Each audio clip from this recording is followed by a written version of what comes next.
현대자동차 같은 경우는요. 여러분들이 잘 선택을 하셔야 되는 것 중에 하나가 현대자동차잖아요.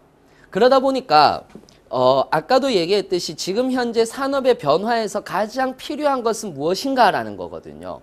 무엇이냐 하면 이 사람이 어떠한 기술력을 가지고 있는 것이 아니라 이 사람이 어떠한 가치관을 가지고 있는지, 이것이 매우 중요해졌습니다. 즉 우리가 흔히들 얘기를 했을 때 직무적합도다라고 이야기를 하는 것들이에요. 이 직무적합도다라고 얘기를 하는 것이 무엇을 얘기하느냐 하면 내가 직무에 대해서 좀 더 많이 알고 있느냐, 그리고 직무에 대해서 전문성을 가지고 있느냐, 또는 전문성을 가질 수 있을 만한 역량을 가지고 있느냐, 이거에 대해서 이야기를 많이 하는 거거든요. 다시 얘기하자면 여러분들이 이제 직무적합도다라고 얘기를 하는 것은, 이게 여러분들 4차 산업혁명이 그냥 4차 산업혁명이 아니란 말이에요. 왜 그냥 4차 산업혁명이 아니냐라고 얘기를 하면은, 이 4차 산업혁명은 소위 말해서 생산성의 변화를 이야기를 하거든요. 우리는 가만히 잘 생각을 해보시면은 1차 산업혁명에서 2차 산업혁명으로, 2차 산업혁명에서 3차 산업혁명으로 어떤 사람들을 원하기 시작을 했느냐면 좀 더 전문성을 띠는 사람들이었고, 또는 교육을 받는 사람들이었잖아요. 예를 들어서 우리가 1차에서 2차로 넘어갈 때 중공업이 발전을 하거든요.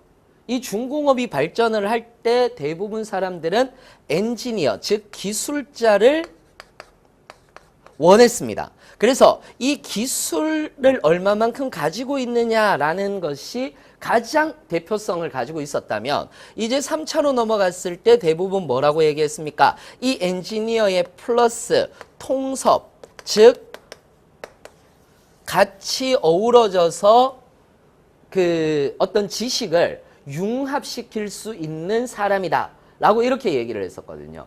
그리고 이제 4차 산업혁명이 또 다른 생산성을 변화시키니까 어떤 것들이겠습니까? 더 전문성을 띠느냐에 대한 문제로 바뀌는 거예요.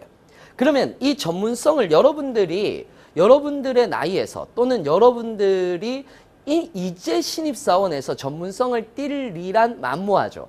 그렇기 때문에 전문성을 띠는 것이 아니라 전문성을 가질 수 있는 역량을 가지고 있는가라는 것을 자소서에서 본다라고 이렇게 생각을 하시면 됩니다. 그러니까 무엇을 더 많이 보겠습니까? 어떤 경우는 여러분들의 가치관을 볼 수도 있을 거고요. 그리고 직무에 대한 이해도가 필요할 수도 있을 거고요. 직무 이해만 하면 뭐합니까? 회사에 대한 회사 이해도도 들어간다라고 이렇게 생각을 하시면 되는 거죠. 그러면 여기에 현대자동차의 자소서 항목에는 이 부분들이 다 나와 있다라고 생각을 해도 과언이 아닙니다.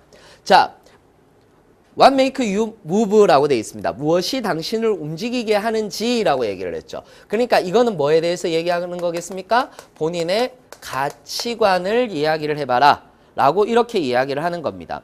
예를 들어서 여러분들이 움직이게 하는 것이 무엇이냐라는 거예요.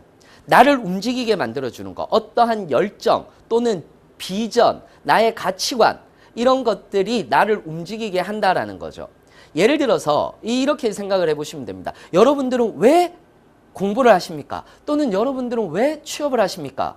또는 여러분들은 왜 지금 현재 여기에서 이렇게 듣고 계십니까? 어떠한 목적, 목표 이런 것들이 분명히 있는데, 중요한 건 취업을 할 때 또는 자소서를 쓸 때 여러분들이 중요하게 생각을 해야 되는 건, 여러분들이 취업이라는 것에 대한 목표만을 가지고 여기가 꼬린 지점이다 라고 생각을 해서 가시면 자소서를 못 쓰시는 거예요. 왜? 대부분 이 기업의 자소서들은요, 여러분들의 요 취업 이후까지도 묻는 경우들이 많거든요.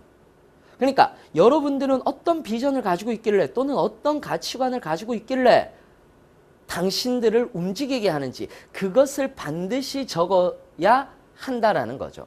그러면은 딱 나오는 겁니다. 무엇이 당신을 움직이게 하는가? 여러분들의 가치관을 적는 것이다.